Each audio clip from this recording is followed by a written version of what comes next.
This afternoon, President Biden is scheduled to give what is being called a major speech on voting rights, which you'll see right here on BNC. It comes after Democratic leaders in Texas took a dramatic step. They left the state yesterday, and they did it to block election reform bills during a special session called by Governor Greg Abbott. Now, the walkout follows a similar move by the Texas Democrats in May. That move delayed the very same vote. So it's about strategy. The new bills include a ban on 24-hour voting locations and drive-through voting. Election officials would be no longer able to send out unrequested absentee ballot applications. It would also give partisan poll watchers greater access to polling sites. Joining us to talk about all of it is Christopher Bruce Esq, the political director at the ACLU of Georgia. Good morning, Christopher.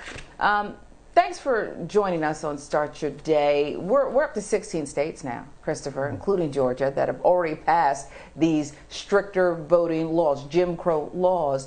Tell us what it means for the larger debate here across the country.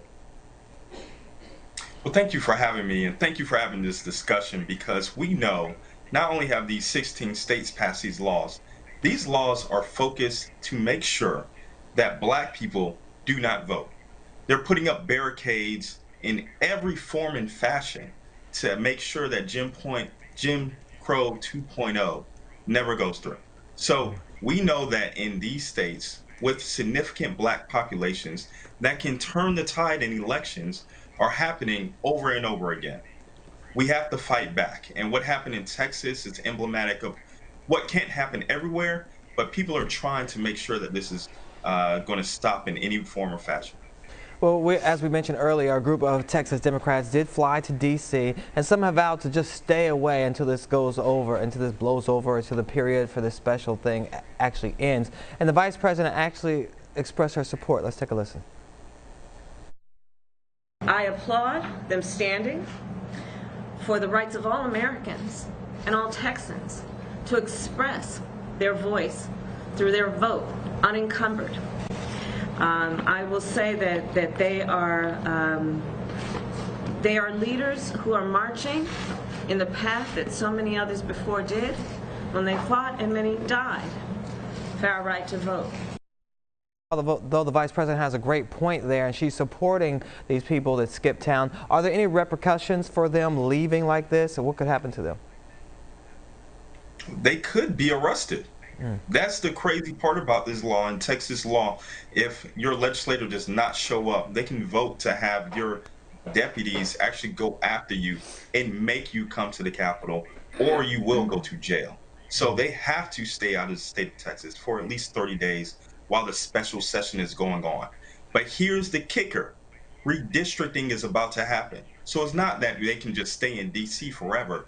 They have to go back and make sure that redistricting within their districts, and again, represent Black people so they can actually be able to vote. So eventually these legislators are going to have to return back to Texas. Yeah, they got some constraints walking a tightrope, Christopher.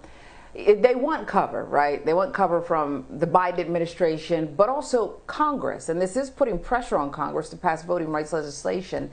How close are we to seeing it happen? I feel like we've been talking about this for a very long time.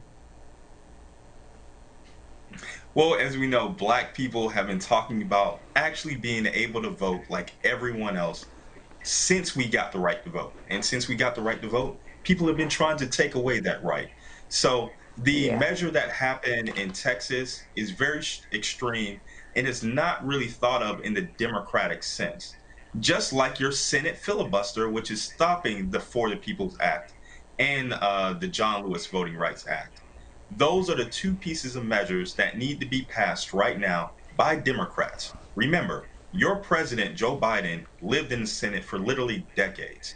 Your Vice President Harris, came from the Senate. You have a majority of Democrats in the Senate. It's time for Democrats to actually put up, because the people who are in the states are suffering. This is not only the legislators that are doing things, but it's people on the ground, Black women who are organizing, who are really taking the brunt of this altogether. But time is running out, so they need to pass these measures as soon as possible. right away. You got that right. Well, one of the recurring topics that we've seen is these GOP-backed initiatives involving voter IDs. So can you talk to us a little bit more about how the ACLU is helping voters get ready for the midterm elections, especially because most people just think, oh, I just got to vote for president and nothing else matters, but the midterms matter just as much. Not only do midterms matter just as much, the midterms can also determine, are you going to have these voter suppression tactics going forward? As you said before, voting down ballot is so important. So while places like in Georgia, you had Democrats actually win for President Joe Biden. You had two senators, Senator John Ossoff and Warnock, actually go in. Then you have one of the most restrictive voting rights bill being passed in the state legislature. Why? Because people did not vote down ballot. So when it comes to voter IDs, which is being passed in most of these 16 states for voter suppression, and the reason why they're being passed is because voter ID requirements, we know, disproportionately impact Black people altogether. So what the ACLU is doing and what other groups are doing is trying to make sure that these people who do not have voter IDs in this new requirement, they're trying to get them voter IDs. So our own Republican Secretary of State has said over 270,000 people who are registered to vote. Make sure we're clear about this. They are legally registered to vote, but they do not have the voting requirements under the new voter restrictions. So if Congress is not going to get this done, we're going to do everything that we can to make sure that these people are able to vote. And that's by getting them voter IDs, by contacting them to let them know about the new law, and saying if you need help to get to your local DMV or a station that's going to get you a voter ID, we will help you. You know, it's going to be a heavy lift. ACLU, state by state, brick by brick. You all are also involved with a poll worker recruitment program, and this is a point of contention here. How are you going to help voters on Election Day? Well, we know voter suppression happens in so many different ways, especially on the local level. So by actually recruiting poll workers from your community that look like you, we know that you're more likely to be able to vote. They're more happy to help you instead of turning you away or giving you misinformation. So this is the time where our community needs to step up. Our community needs to be involved in the government and especially elections. And you can do that. There are phenomenal organizations like When We All Vote, which is done by last First Lady Michelle Obama, to actually recruit people in these communities, especially communities of color in the Black community, to make sure that people that look like us are at the polls and ushering others in to make sure that they can vote all together. All right. Well, you've got a lot of work to do, and we stand behind you with it. Good luck with it. Christopher Bruce, the political director of the ACLU of Georgia. Thank you so much for starting your day with us right here.